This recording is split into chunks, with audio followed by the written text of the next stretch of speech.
Welcome to the Encore Audio Archives YouTube channel. I'm Taper Dave, and this is my channel. I've uploaded hundreds of talks here that I've recorded at meetings in West LA, and I've also recorded conventions starting in 2013. I've got a bunch of those up. And Walt and Mary Murray, the original owners of Encore Audio Archives, started the company in the 80s, and Walt recorded Joe and Charlie's and a bunch of stuff down in Vista, California. My sobriety date is June 20th of 1994. I hope you find something you like, so please like and subscribe to my channel and comment down below. If you want to hear something that I don't have or that you don't see, I'll see that I get it. Anyways, take care and have a great day if you want to. Well, I hope she's right about that.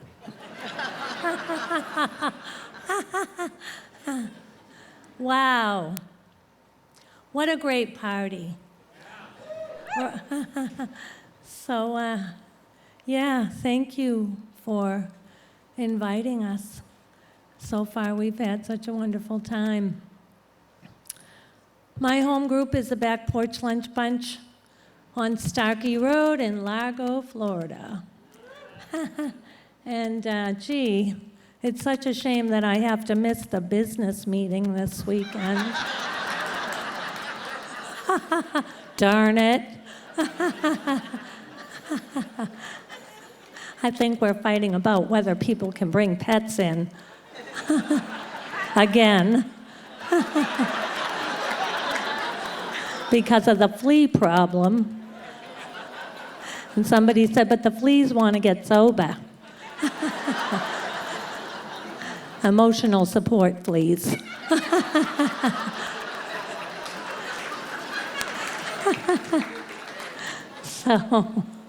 So my name's Diana, and I am an alcoholic. Hi, everybody. Let's see. I started drinking at a fairly young age. I've heard it many times in these rooms. I think my first drink was at a wedding. It was very fancy wedding, and my little sister and I were scooping champagne glasses off of the tables when everybody got up to dance. And we were sitting down and drinking them. I was probably 6 years old. And she said, I remember her saying, I don't like this. And I thought, that can't be possible. What's the matter with you? This is great.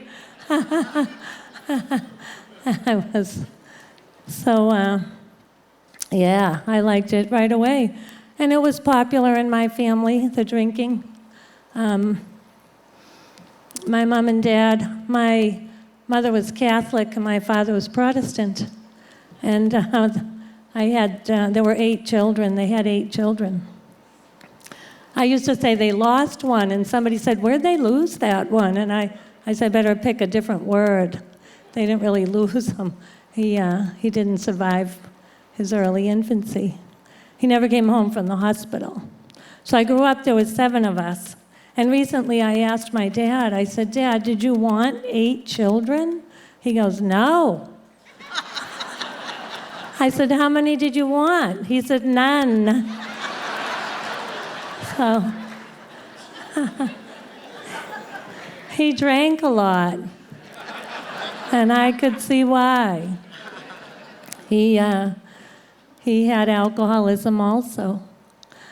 He had 3 sisters that died of alcoholism, and he knew I had it before I knew I had it. I was in high school, and I was drinking pretty regularly. I started working in a nursing home as an aide, and I would work second shift, and the nurse that I worked with would take me to the bar rooms with her after work. I loved it. I loved the bar rooms. I was a bar room drinker. I was a functional alcoholic for about 2 weeks. So, if anybody can't understand me, there's a woman, Carol, running around here from Massachusetts. Just get with her. She'll straighten it all out for you. My parents were from Worcester, Mass. But my dad was in the military. I grew up in the service. We moved around quite a bit. But the high school years. So, you know, I did what I had to do to get through high school. And I used to say I had a scholarship, but I realized it was financial aid. I just a couple years ago said that wasn't a scholarship, that was financial aid for the poor people. We didn't have any money, so I got this thing you could go to the community college. And, you know, I couldn't get through the first semester of that. I would carpool with these two guys and get up to Gardner, Mass, and I saw Alan's Pub. I said, hey, let me out. I'll get to class. I don't have a class till 11, so leave me off here. And they were like, what, really? And I was like, yeah. So, you know, I never got to another class. I mean, Alan's Pub and all. I just love the bar room. And the nurse's aide, I liked being a nurse's aide, but I couldn't hold on to that job. And I started waitressing, could fill my pockets, and and drink. And I was comfortable. I mean, I was comfortable on the bar stool. I wasn't comfortable in my own home, in my own bed with my own family. But I was comfortable on that bar stool. And I drank in the neighborhood bar rooms with Eddie and Louie. I watched reruns of Hogan's Heroes and Vanna White turning the letters. I thought my education was going swimmingly. And one day, you know, Eddie had a Beagle he kept out in the car. I run a Slim Jim out every once in a while. And Louie's girlfriend, Hannah, would come beat him up once a month, take his check. And these old guys, you know, I felt safe there, and like they were my friends. And one day, Louie come out of a blackout and said, what are you doing here with us? Why do you stay here all day with us? You're young. You have your whole life in front of you. And I remember feeling crushed because I didn't belong anywhere else. I knew that. I knew that was the only place I felt okay. And I didn't have an answer for him, as I didn't have an answer anytime anyone asked me why I drank so much. I didn't know why. I just did. So, you know, it's getting harder to hold on to a job. And so then one day in the bar room, in walked, you know, Mr. Right, or an imposter, I was to find out later. Oh, you can get so bamboozled out there. But, you know, we started, I guess you'd call it dating when you leave together at the end of the night. I don't know. But I don't know what happened. But as people in my family will say, she turned up pregnant. You just turned up that way. You know, it wasn't a plan or anything. And I didn't know what to do. I really didn't know what to do. But this imposter thought that it would be a good idea for us to get married because that would be the right thing to do. I didn't know what the right thing to do was, but I asked Eddie and Louie what they thought. I mean, I didn't go to my family. I had 3 sisters. You know, I couldn't go to them. Eddie, Louie, what do you think? And they said, marry him. He's got a job. That was their criteria. So I married him. And it's sad, you know. When I was a little girl in school, that wasn't what I was dreaming about. We'd play that game, the dating game, you know, you open up the door, see who you're going to get. I didn't want to get the dud. They don't have that game anymore. It's all video.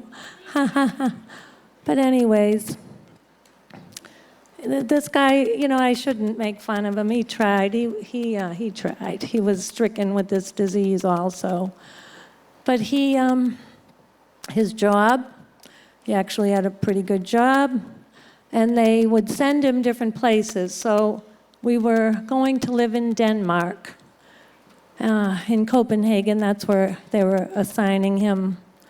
And on the plane, on the way there, I recall thinking and feeling like, this is a good idea, actually. This is probably a really good thing. Because in my family, being a wife, being a mother, that was a good thing. It was an honorable profession. And I thought, well, I could do this well. And I want to be a good mom, for sure, because I had a good mom. I knew what one looked like. And I thought, yeah, that'll be all right. And we got over to Denmark, and he went to work, and I went to the barroom. And I found Eddie and Louie. And these Eddie and Louie didn't even speak English. But they spoke my language. I taught them how to swear in English. They taught me how to swear in Danish. I took them to see Scarface. I said, this is how Americans live. This is what we do in America. These old guys, those two old Danes. But, I don't know what you've heard about this pregnancy gig, but this next part of my story, it's a bit painful to tell it. There were years I couldn't tell it. When I first came to AA, I heard a lot of women say that they stopped drinking for 9 months, and then they start drinking again. And I never heard anybody say that they didn't. So I felt I was worse than an alcoholic. I had a special kind of alcoholism. It was worse because I couldn't stop drinking. I was drinking in that barroom in Denmark, and I wanted to stop, and I couldn't. And at that, after a while, you can't hide the fact that you're pregnant. And even the drunks don't want you around. And they cast me out from that bar room. And I went home, and I wasn't going to drink anymore. And I was down in the cellar with a jug of wine, drinking by myself, saying, I'm not going to do this tomorrow. Tomorrow I'm not going to do this. I know this is wrong. And I couldn't stop. And it was then that I started to have the horrors of alcoholism, to experience the loneliness, the depth of despair. And I didn't understand why. I didn't understand why I couldn't stop drinking. I tried with all my might, and I couldn't stop drinking. And I was afraid of what was going to happen to the baby that was forming inside of me. And the day came when it was apparent that we should go to the hospital. And I was petrified. I was absolutely petrified. I thought that the child would be born with many problems, and everyone would know that it was my fault.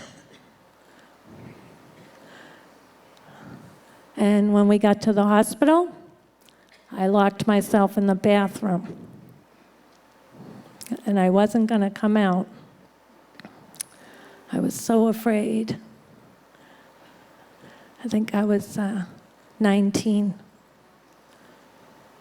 And eventually I come out. They were waiting for me. They knew I would come out. You know, it hurts badly.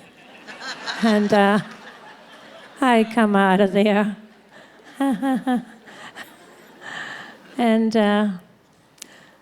by then I was an atheist. I would sit on the bar stool and argue the non-existence of God with Eddie and Louie, trying to convince them. And in that delivery room that day, they handed me this newborn baby. It was perfect. And his eyes were open. And I looked into his eyes and I saw God. I saw perfection. I saw perfect love, perfect peace, perfect need. And I fell in love. I fell in love with that boy. I didn't call it God. I didn't know what to call it. I just understood. There was something.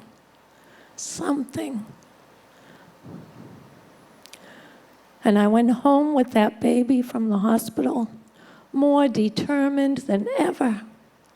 I would be a good mom. I wouldn't drink anymore.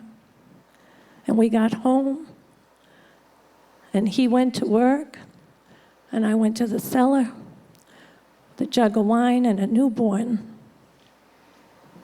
And those feelings of loneliness and horror and incomprehensible demoralization, it just multiplied. And I couldn't stop drinking. It took me years to talk about this with my sponsor. A few years I walked around with that inside of me. I couldn't talk about it because I never heard anybody else talk about it. So now I talk about it. Been to therapy about it. I understand now that I had alcoholism. It was not my choice. A disease that comes to a person, not something I ever wanted. So we came back to the States and my drinking got worse. It wasn't getting any better for me out there. I continued to go to the bar rooms. You know, after a while, people don't want to drink with you when you drink like I did. Some of you probably experienced that as well. And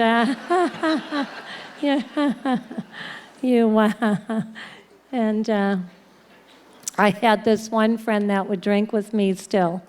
And my son's father sent me to a psychiatrist. He insisted I see a psychiatrist because I was so nervous.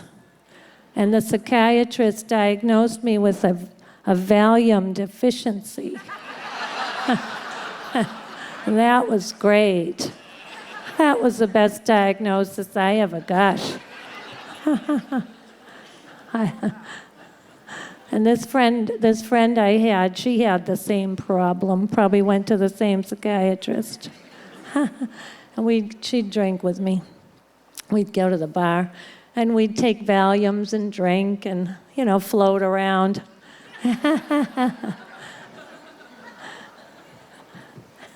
And she had this big pocketbook. She had a big hair dryer in there, one of those blow dryers. And one time I said to her, "What do you carry that hair dryer around in your purse for?" She said, "So when I pee my pants, I can just go in the bathroom and plug it in, dry everything up. I don't have to do all that laundry all the time."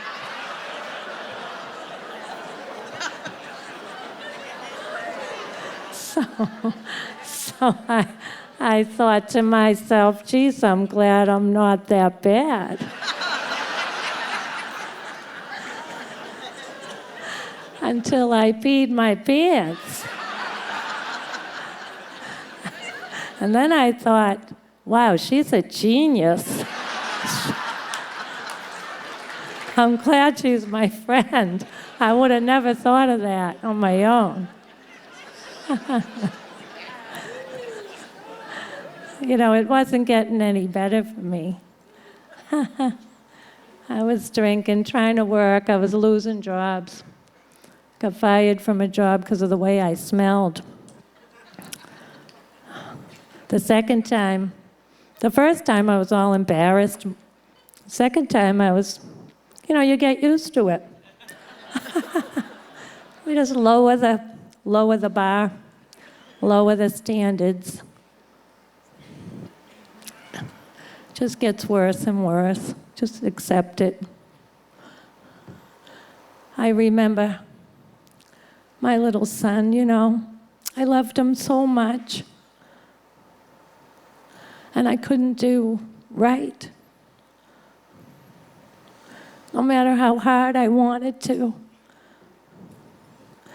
And I can remember vividly when he could, you know, they can stand up and hold your leg.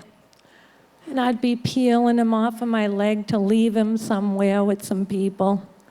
And he'd be crying, screaming. And I'd say, Mama's gonna come right back. Gonna be right back. And he knew I was lying. And I knew I was lying. And it didn't matter. I had to go. And I'd walk away feeling so bad.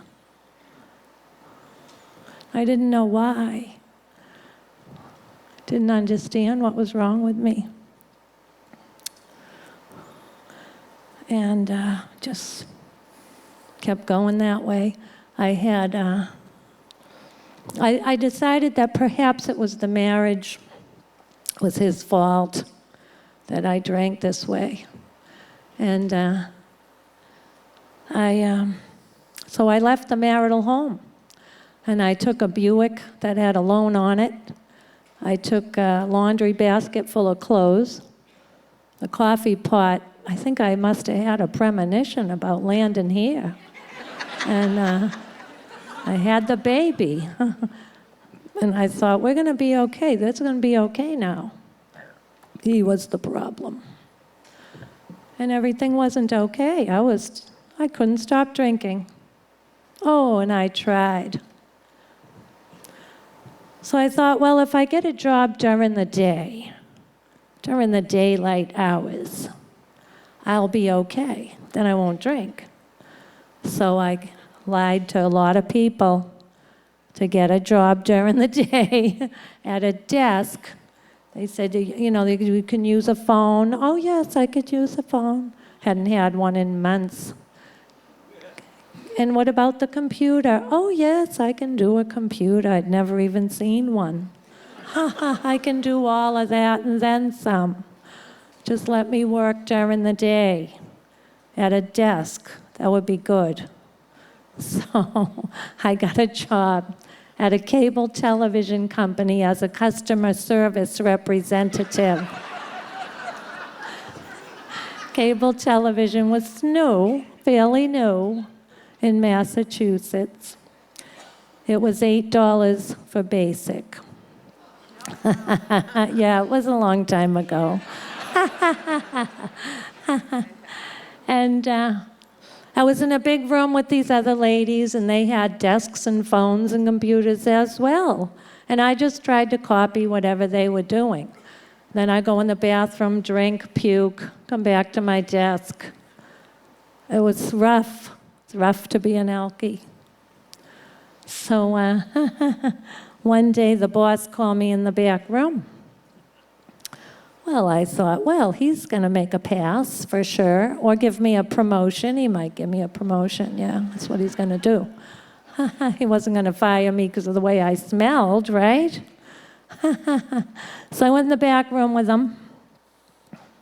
He said, you see this computer back here? I said, oh, yeah, I can handle that. And he said, no, this computer monitors all the calls that are coming into this office, and you haven't been getting any. Who have you been talking to? Well, I was only pretending to have customers. I wasn't ever going to talk to a real person on that phone. I mean, come on, the phone had many buttons and lights. For those of you who don't remember those phones, they plugged in the wall. I mean, Google it. You'll see what it was like back then. I wasn't really going to do it. I didn't know how. So what happened was he proceeded to tell me his story. Yeah. He told me that he was an alcoholic, drug addict, that he had broken home and broken furniture and broken marriage, that he had lived in his car, couldn't hold a job, but that he had 2 years without a drink or a drug.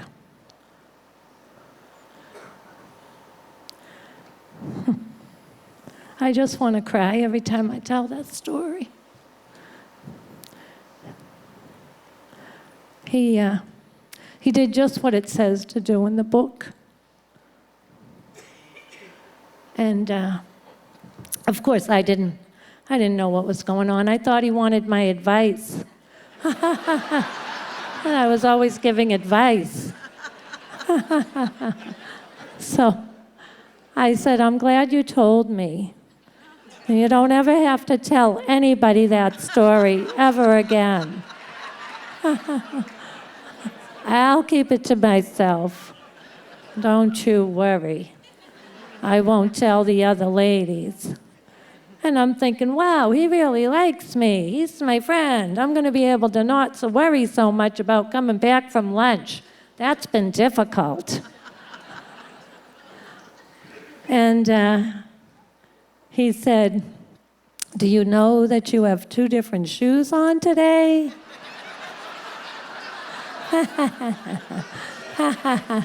I probably had them on for 3 days. I don't know.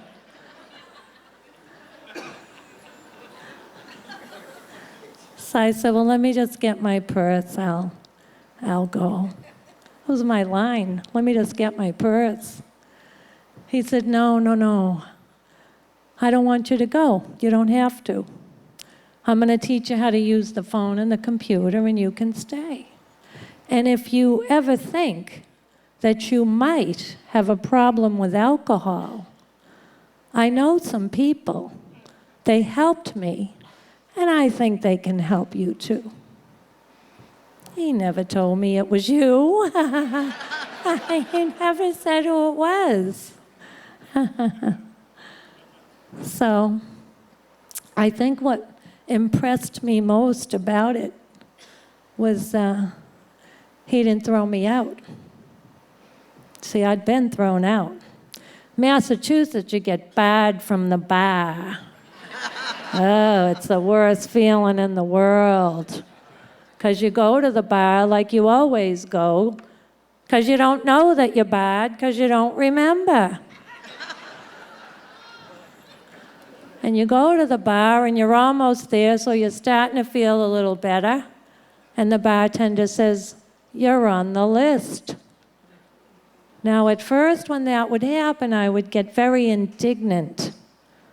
What did I do?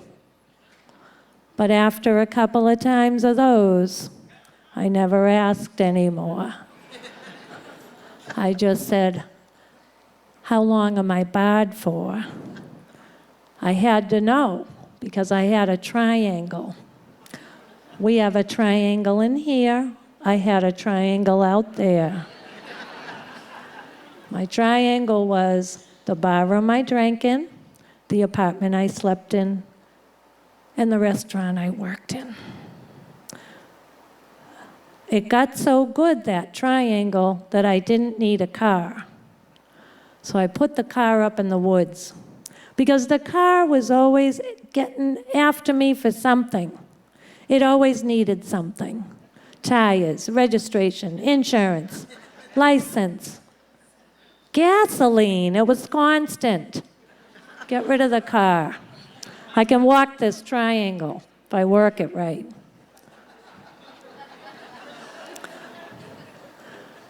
So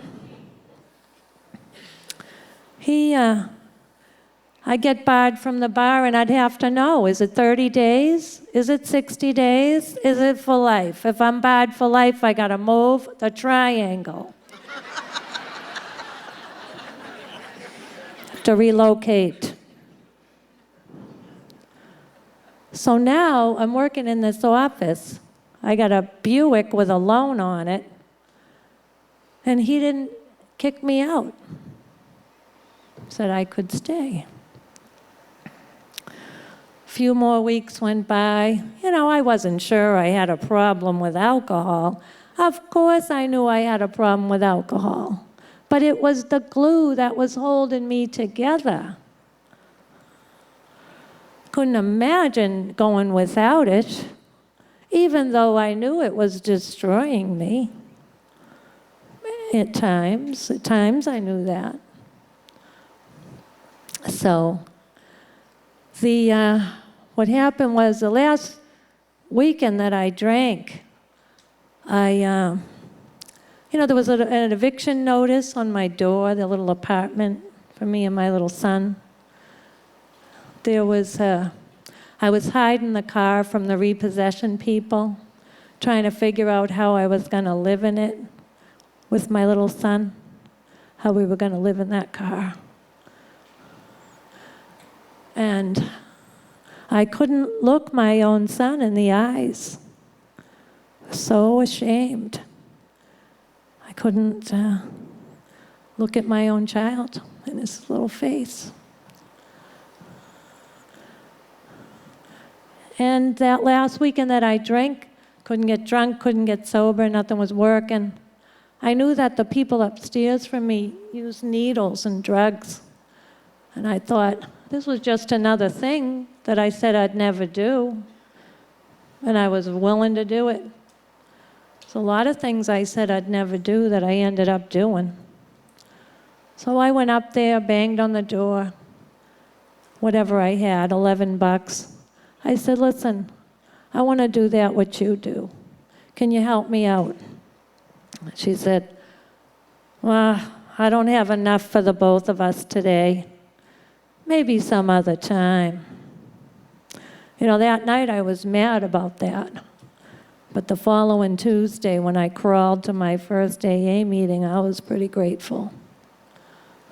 She wouldn't share. Typical. I wouldn't share either. So that Tuesday, when I finally got to work, I went to my boss. His name was Joe. I said, take me to your people.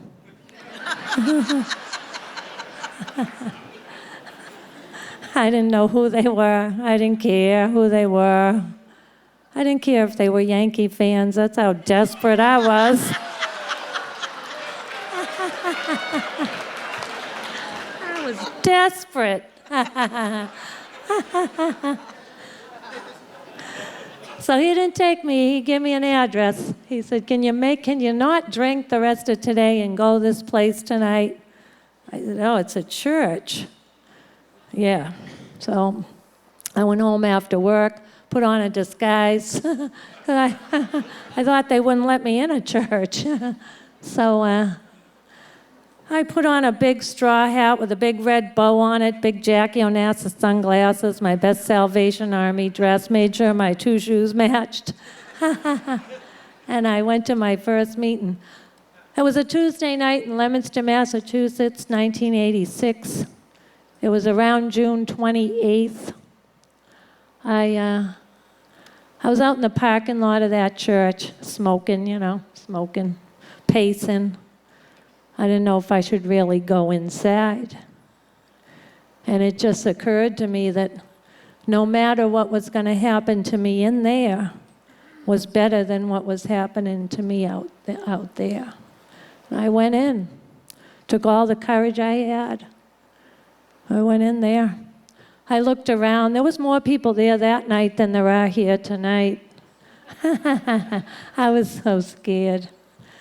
But I looked around, and I saw happy people, and I thought, well, they don't know what it's like what I'm going through. But I saw an old guy sitting in the back, big old drinking nose on him, kind the storks are pecked at, the kind that runs in my family. I said, he knows. And I sat next to him. During the meeting, during the break, a guy went up to the coffee pot, and I recognized him from the bar room. And after the meeting, I went up to him and I said, hey. And I demanded to know, what's going on here? What's going on here? He had eyes and teeth. He didn't have any of that when he sat next to me at the bar stool. And in his eyes, I recognized what I saw in my newborn's eyes. I said, what's going on here? And he said, who are you?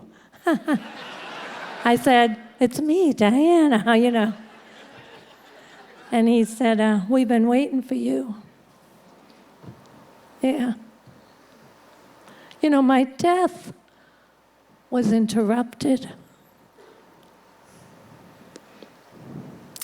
So he told me, this is where we go on Tuesday night. Where you living? I'll pick you up tomorrow and I'll take you to the... You know, he took me every night. He said, this is where we go on Wednesday. This is where we go on Thursday. He gave me a little book. He said, get numbers. Get numbers. I didn't want to get numbers. I didn't have a phone.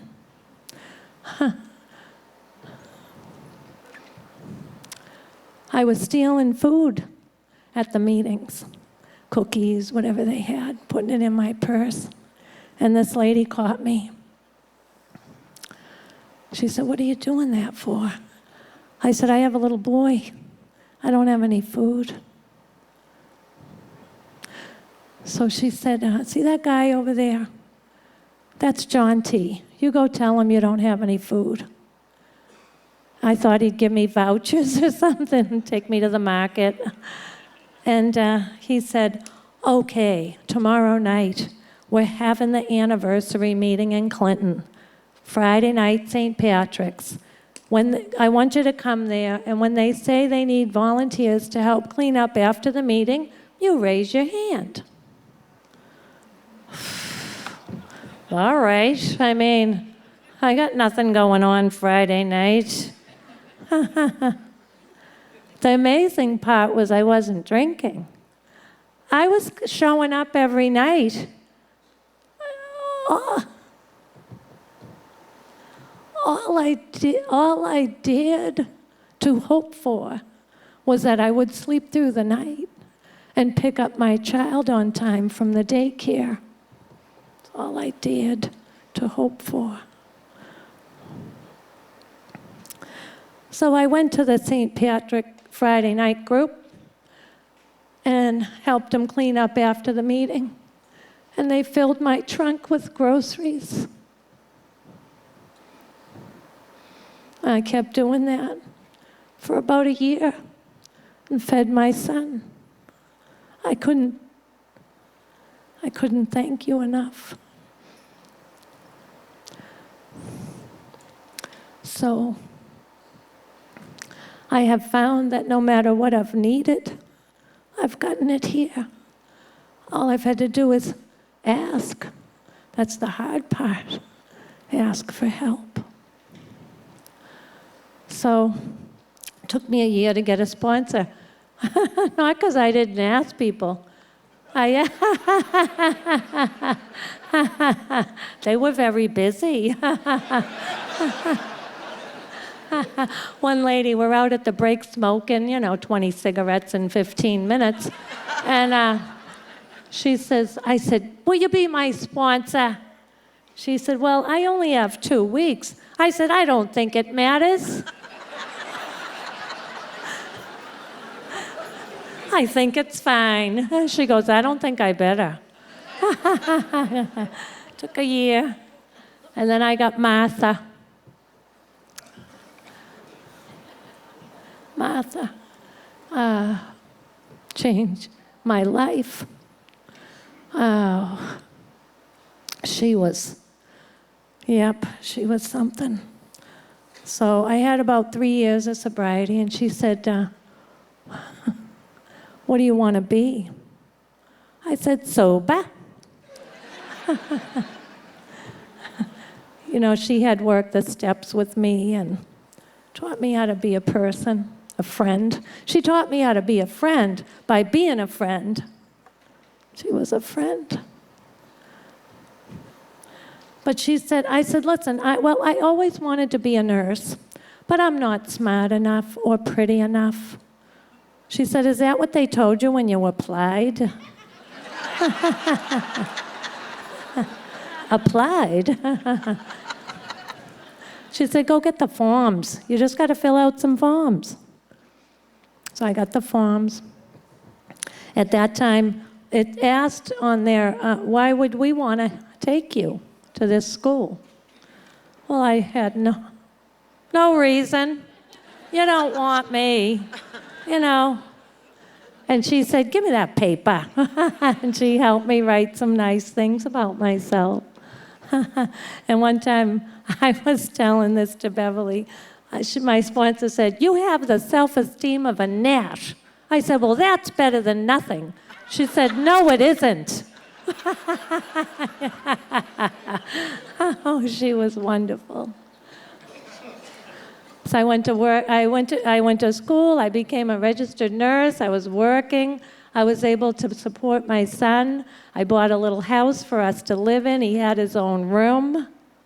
We had Christmas trees and family vacations. Him and I would go. We went whitewater rafting. It was a blast. Though I couldn't open my eyes, I was so petrified. But we had, things were going wonderfully. Call up my sponsor. Had about 7 years of sobriety. Call her up. Martha, listen, right? I'm getting a new car. They don't have a blue one. I have to wait. You believe it? The audacity of that dealership. And this house is, I'm tired of mowing the lawn. Why do I have to mow the lawn? Everybody else has a guy mowing the lawn. Where's my guy? How come I don't have a guy? I want a guy mowing the lawn. My son, he doesn't clean his room properly. I cleaned it. I took pictures. I hung up the pictures, give him the direction. He won't do it.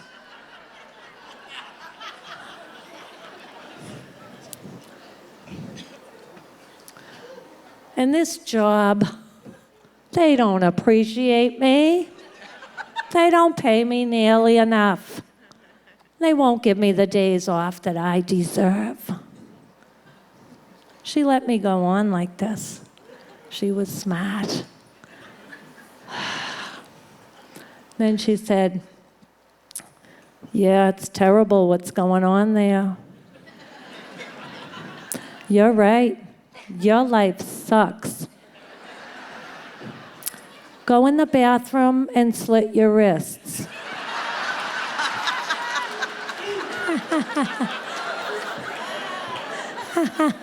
I'll stay on the phone and make sure nobody saves you.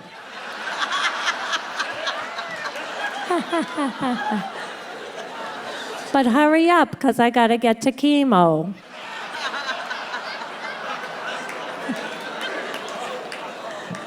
I don't know what page that's on. Oh, I needed that. I needed her. She told me the truth. So I got off of that call. So embarrassed. I was so embarrassed, and I was so baffled and puzzled. How could I be like that? 3 days it took me to call her back. I was mortified. I called her back. I said, how are you? Let's talk about you. How's it going with the cancer? We talked, and finally I said to her, Martha, I don't understand. What's the matter with me? How could I be like that? She said, it's alcoholism, not alcoholism. And then the hardest thing for me to ever ask, what would you have me do? She said, Edith and Ernie need rides to the meetings. I said, Ernie, the chicken farmer? He smells. She goes, that's right, Ernie, he's got DUIs. I said, Edith? She's still drinking. She smells too. She smells like bourbon. That's right, Edith is drinking. We can't have her driving to the meetings.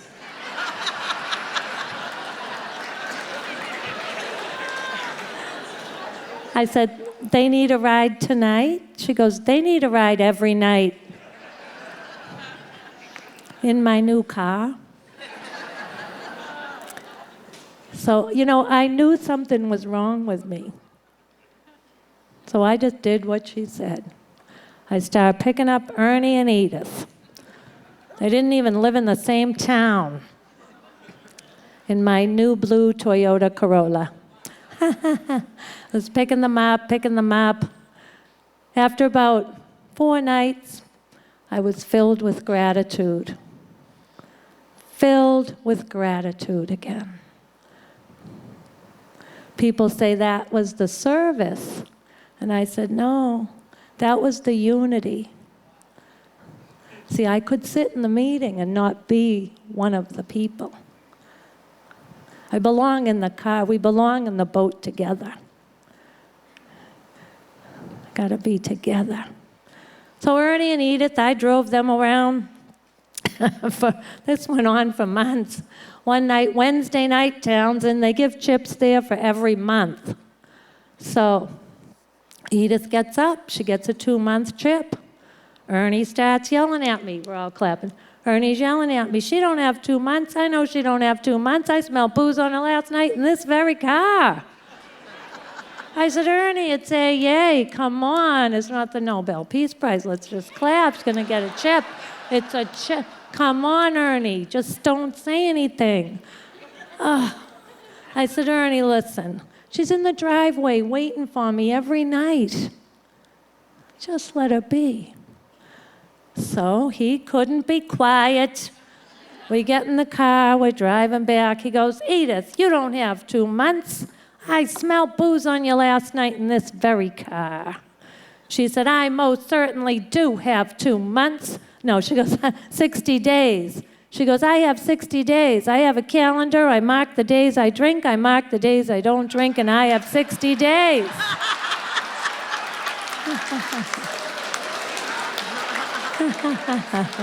Yeah. That night I laughed so hard I thought I'd pee my pants sober. She didn't get the part about having them in a row.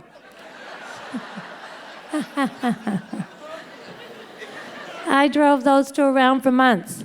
I said to my sponsor, how long do I have to do this for? She said, until they don't need you to anymore. I said, well, that's a life sentence with these two. I said, Ernie, how many DUIs do you have? He said, 7. Well, as luck would have it, the ex-husband showed up at my home group to get sober. I was the coffee maker. For 3 years of making coffee for this group. Worked out a lot of resentments on that group. I get mad at them, make all the pots decaf.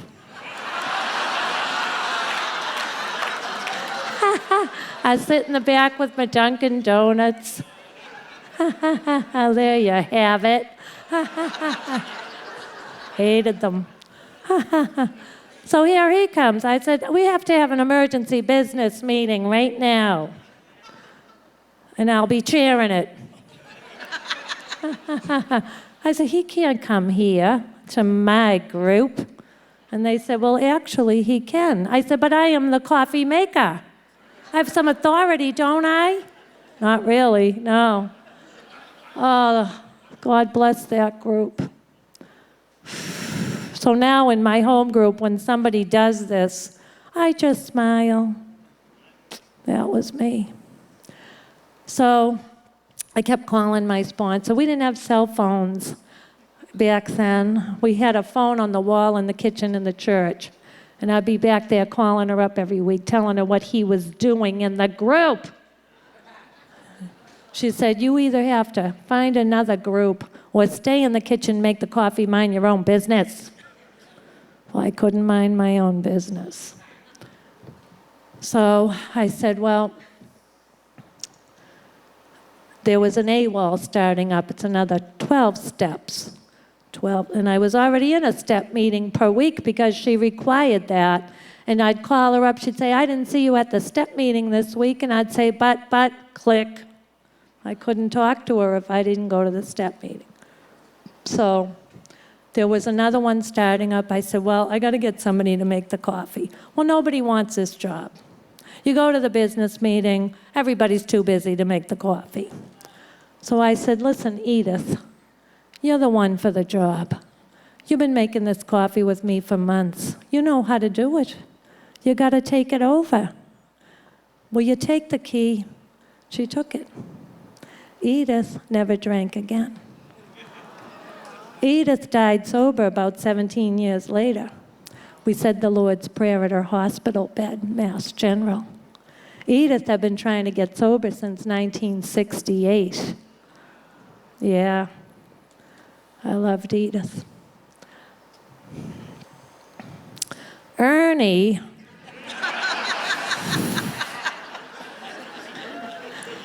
paid some lawyer $17 million and got his driver's license back. I was happier than he was. I went to my sponsor. I said, I want to go to law school. I'm not pretty enough. I'm not smart enough. She said, go get the forms. So I filled out the forms. And I got accepted, which always makes me suspicious. I started going to law school that night in Boston. What a gift. You know, we got that gift tonight. And the first early days of my sobriety, this guy used to say, cherish the gift. And I have tried to do that. It is a gift. I didn't do anything special to deserve it. All I did was accept it when it was given to me. My son grew up with a sober mother.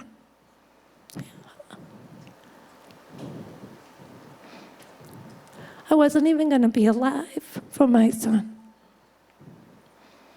I was at his hockey games. He played hockey for 12 years. The first time he made a goal, he came right up off the ice with his stick in the air with the joy on his face. And I was there. And I started weeping. And the woman next to me said, don't cry. She doesn't understand. I wasn't going to be there. I was at my son's school plays, and how can I ever thank Alcoholics Anonymous? I can't.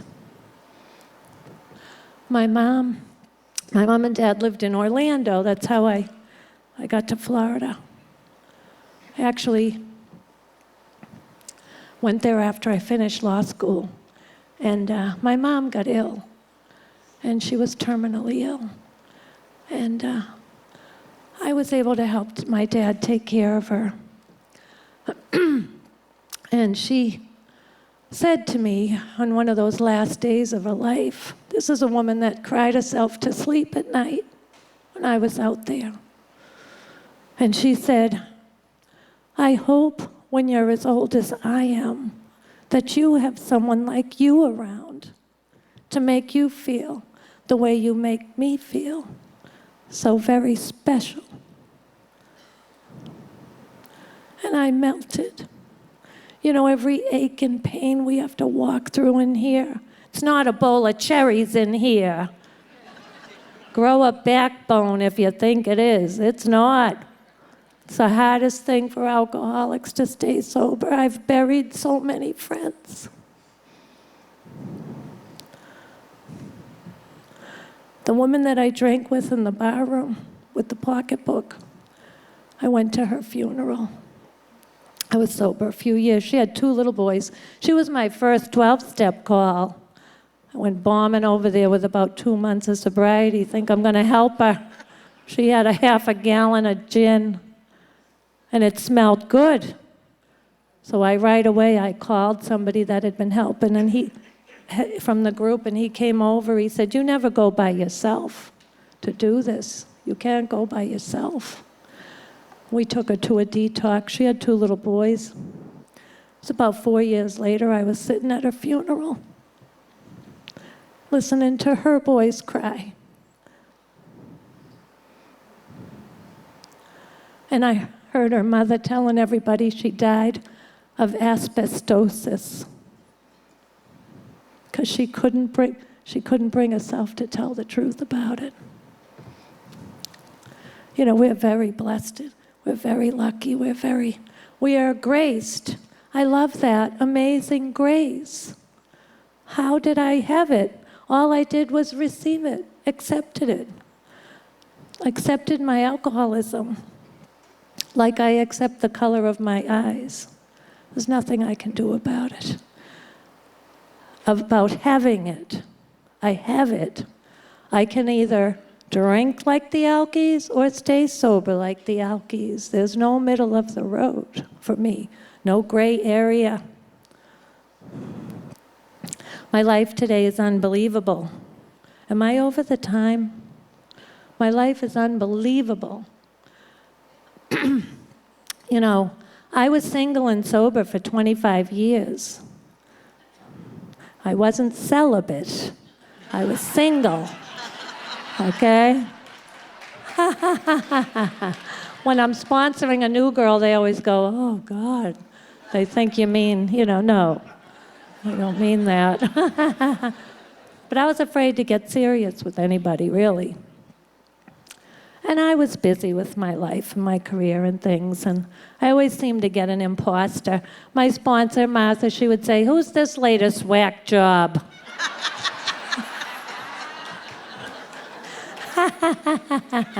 I just couldn't seem to, that just romance, that just wasn't, that part wasn't working out. After my mother died, my father and I moved over to the beach in Florida, where I live now. And my dad, he's 92, he's still living. He still reads for 3 hours every morning. He's very wise. When I went to do my amends to my parents, my sponsor made me wait till I could pay for my own plane ticket. Imagine that. She says, "You can't go down there and apologize for all the money you owe them by borrowing money from them." Oh. So I had about 3 years by the time I got down there to tell them. And my dad, all he said to me was, "Stick with them people." Yeah. Best advice ever. So anyways, after my mom died, him and I moved over to the beach together, and we were roommates. And I was going to the meetings to the new group, my new group, and my dad came with me to help me get settled in. And one of the nights of one of the meetings, a guy said, "We're having trouble finding a woman to go speak at the detox on Christmas Eve." And I said, "Oh, well, I'd be happy to do that. Please, I'd like to do that." So I went, and Stanley was the boy speaker. So we met in the detox, technically. But we weren't the patients. We were carrying the message. And he fell in love with me that very night. And at the meetings, he would try to sit next to me. And I thought, oh God, another AA scoundrel. Oh, please. I said to him, I am new to the area, not new to the program. So my dad, at one of the meetings, he met Stan, and I said, Dad, I think he likes me. My dad goes, you think? And I said, well, he has been asking me out, but I've been saying no. And my dad said, oh, you need to go out with him. I was like, Dad, I've never heard you say that. All my life growing up, 3 sisters, all I ever hear you say is, get rid of that bum. Who's that bum? What are you doing with that bum? You're telling me to go out with someone? He goes, he's a nice guy. You're gonna go. And I said, Dad, I'm scared. He goes, I know. But we're not meant to be alone. And I can't be your only friend. Oh. I said, all right, what should I wear then? You're so smart. You know everything. He goes, blue jeans. So I went on my first date with Stanley. He was texting for the address. I said, Dad, he wants our address. He could be a serial killer. My dad goes, no, he's going to come to the door and get you. That's what they're supposed to do. I mean, I was only 48 years old. I didn't know anything. I felt like I was getting pushed out of the nest. So I was going to bring a knife and a can of mace. I was petrified.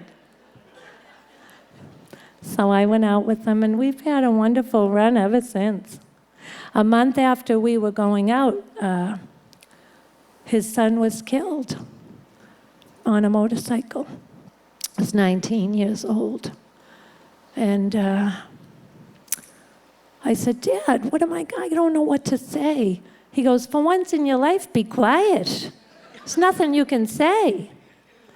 Just be the best friend you could be. So that's what I did.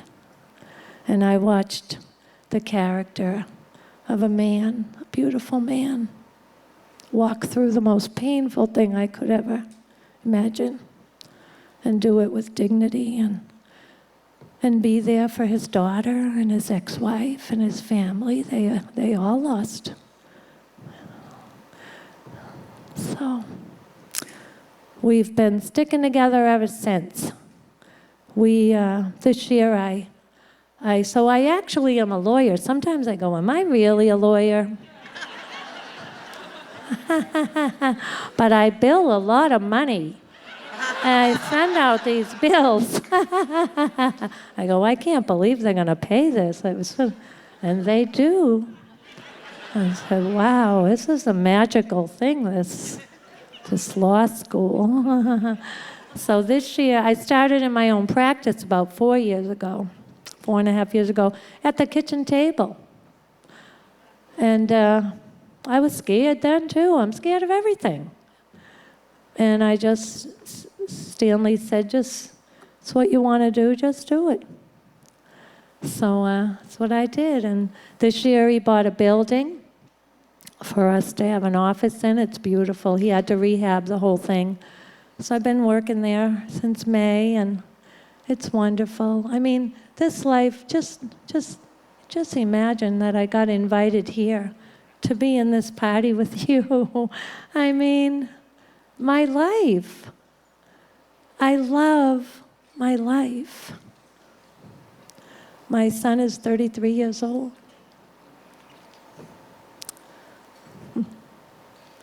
My dad, I mean, I don't know. I guess the thing that I would want to give you is for you to feel the same that I feel inside of me. When I got here, I saw in the eyes of the people here, and I see it in your eyes here this weekend, my higher power. I don't know how to thank you for giving me the honor of being up here to talk with you. I can't even find a way to express that. You're a beautiful group of people, and this is a wonderful party. And I've never been to California before, and this is my Hollywood debut.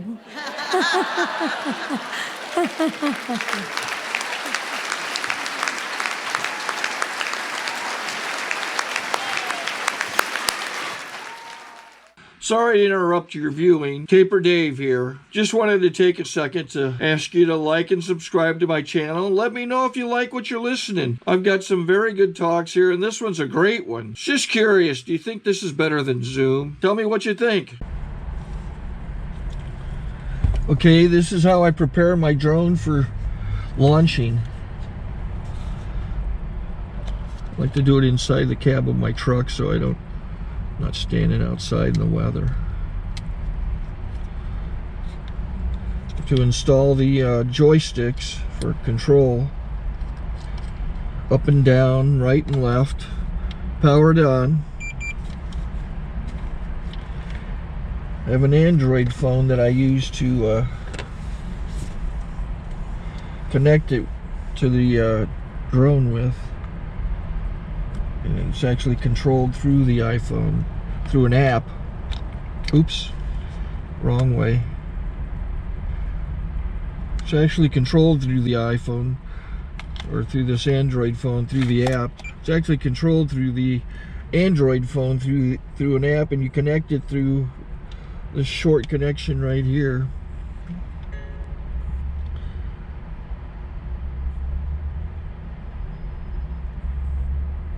Remote control connected. Remote control's connected. So I pull out the drone. I have to extend the legs. Long legs extended first, then the short legs. Remove the gimbal protector.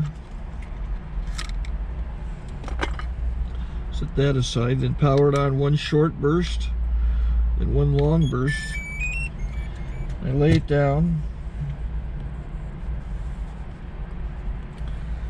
So I have to go to calibrate. So the drone's not connected yet. It shows you here as this drone gets disconnected, even though the remote's powered on. So the drone has to establish it's connected. So I go into the app to calibration mode. First I'll calibrate the remote controller. Start calibration.